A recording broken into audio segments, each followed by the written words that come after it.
Welcome back, YTPC. It's Pipe Hooligan, and we're doing another blending video today.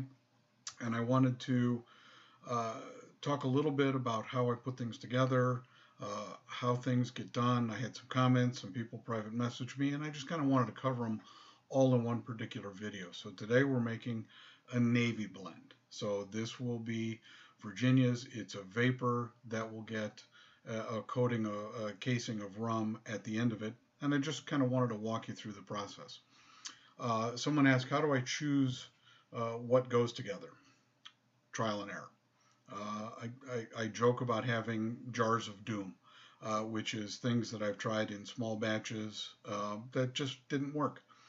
Some things go very well together. When you look at pairings that I really like, I think dark Burley and Perique go fantastically together.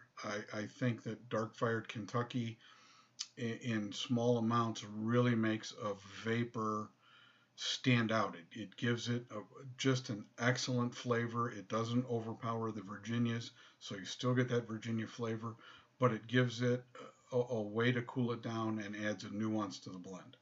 So that's those two things. At the end of the video, I want to cover how much Roadkill Joe from Instagram said, hey, I want to soak some pipe tobacco in bourbon. I was like, no, don't soak it. Just a couple of sprays.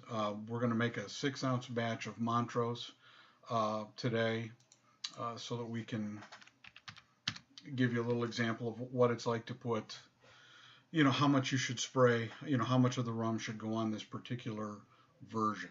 So let's go ahead and get started. Now in this particular one, I'm using lemon leaf again because I really like what lemon leaf did. I think it adds a nice citrusy note to the blend. And we're going to start with lemon leaf because I like it. Lemon leaf is a whole leaf that I get. It's not really available anyplace else. You have to get it in a whole leaf form. It's just the way it comes. Not much we can do about it. So got the large mixing bowls again because this is for personal use. I'm not wearing gloves today. It helps me get a feel on the moisture content. And I get a better feel when I'm not wearing gloves. Okay, next up on the list is flue-cured bright Virginia. So we're going to throw that in. And you'll notice there's some different consistencies in them when I put them in the bowl. This I cut with a 1 millimeter shredder. The lemon leaf I cut with a 0.8 millimeter shredder. I like to give it different sizes at times. Just more, again, out of personal preference than anything. So get that all mixed up and get that put in. And then we're going to put in some flue-cured BF, which is a red Virginia.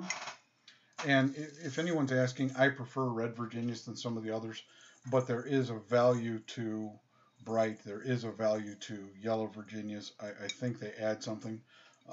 One of my personal favorite blends that I make is Art Finnan, and it uses a bright Virginia in it, and it pairs very nicely. That's a Latakia, dark fired Kentucky, Izmir, and the Virginia. So now we've got our 3 Virginias in. And the last one, this one I really kind of like. It's the flue-cured red Virginia BK. And I talked about it on the last video. I used it in the last blend that I made. And it comes in what I would consider the absolute worst possible form you can get it in. So this is what the bag of Virginia flue-cured looks like. It's just, you can see it's toaster shakings. The yield on this is terrible. But again, it has a wonderful flavor. When you order higher quality Virginias, and here's some of the flue-cured BF, which is the blend before, nice big leaves. You strip it off the stems, run it through the shredder, and it comes out wonderfully. So there's a big difference between big BK and BF and the flue-cured, but I both think they have excellent flavors. I really like both of them a lot. And we're using them in this blend. I'm adding a yellow Virginia to this one. I like the yellow Virginia. This one comes from Pipes and Cigars. All of the products that I use are either smoking pipes, pipes and cigars, or four noggins, or any place else that you can buy blenders in bulk. I try to buy a pound at a time, simply because there's a cost savings in it when I'm blending at home, and I think I've gotten proficient enough at this point where it doesn't hurt anything. Last up, we're going to put in a very small percentage of dark fired Kentucky.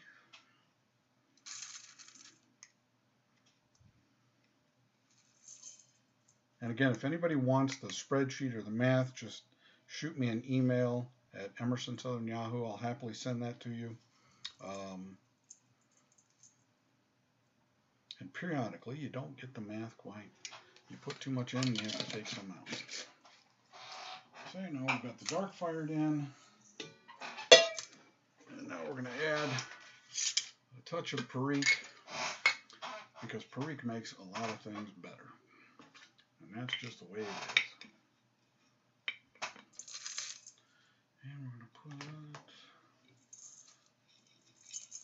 And for those of you that are doing blending at home, and I would strongly encourage, if you're thinking about it, go ahead. What's stopping you? Why aren't you blending at home? One of the things that we hear a lot in the YTBC is the chasing of the small batch, or the stuff that's discontinued. We've talked at length with folks about, Frog Morton, and how, everybody is in love with Frog Morton. And what I don't see a lot of is people that bought a lot of Frog Morton when it was available and cellared it. So, as Mutton Chop will tell you, cellar deep, not wide. If you really like something, buy as much of it as you can possibly store, because eventually it goes away. And that's why I got into home blending, is because Mac Barron discontinued Acadian Perique, which is just one of my favorites. And I thought, well, I started reading about it. I've got some books, and I'll cover those in another video. I don't want to go on too long. But I started reading about it, started looking at what it takes to blend, and I just started. And once you start, remember, you're going to make some things you don't like. You'll get your own jar of doom, and that's fine. There's no right, no wrong. But what you want to make sure that you do is, when you're blending, you don't make a blend and then decide, well, I think I should add some of this and add some of this, and then you're not able to duplicate it.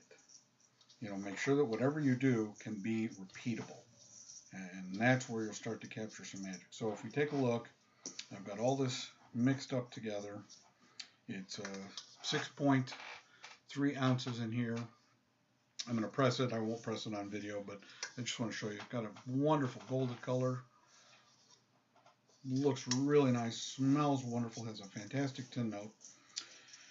And when I put any of the alcohol-based casings, and this is getting a rum casing, I put it in a spray bottle. Just simple spray bottle. So on the top layer, let's turn it on. 2 sprays. That's it. And then we go through and mix it up again.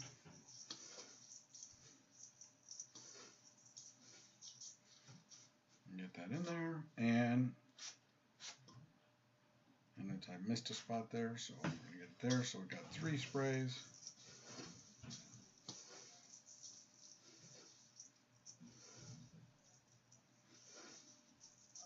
And we've got it blended up again, and we'll give it 1, 2, 3 sprays.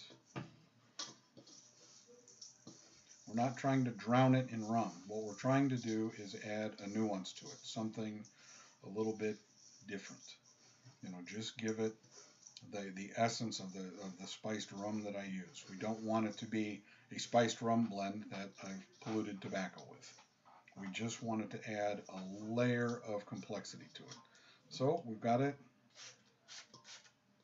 3 more squirts and it's done. And now what I do, it's got it's a little moist because of all of the sprays with the rum. I'm going to let it sit for a little bit. I, again, won't press it on camera, but it'll go in the press after it is, the alcohol is evaporated off, and there it goes. And for those of you that like to blend at home, pick up a tin of your favorite tobacco. So today, I've got Meridian here. And in Meridian, it has Cypress Latakia, Fine Virginia Tobacco, and Small Leaf Orientals. So Small Leaf Orientals, Basma, Krum of Grad, Samson, Izmir. Those are the ones that are commercially available. If you want to branch out and try to find some of the others, the Indy, extremely tough to get. I think you have to order it from Greece. You have to buy it in pallet quantities, and I don't have any place to put it. And when you take a look at what your favorite blend is, okay, order an ounce of the ingredients. Once you get an ounce of the ingredients, put a little bit of it in a pipe and smoke it and tell me what you think of it. Get a feel for it. And then you start to, once you've done that, once you've sampled a collection of individual tobaccos together, make notes on it and start to think what you think will go well together. So we're coming up on the 12-minute mark. I just wanted to shoot on another quick video, so answer some questions that folks had, and I had a free moment on Monday. So there we are. If y'all are watching, thank you so much. I greatly appreciate the support for the channel. It's not monetized. I just hope that I'm providing valuable content to you. If you have any questions, please leave me a note. Again, if you want to chat about it, you can reach me on Instagram at Emerson Southern Forged, or you can send me an email at emersonsouthern@yahoo.com. Thank you so much for joining me today. Have a great day, and we'll talk to you in the next one.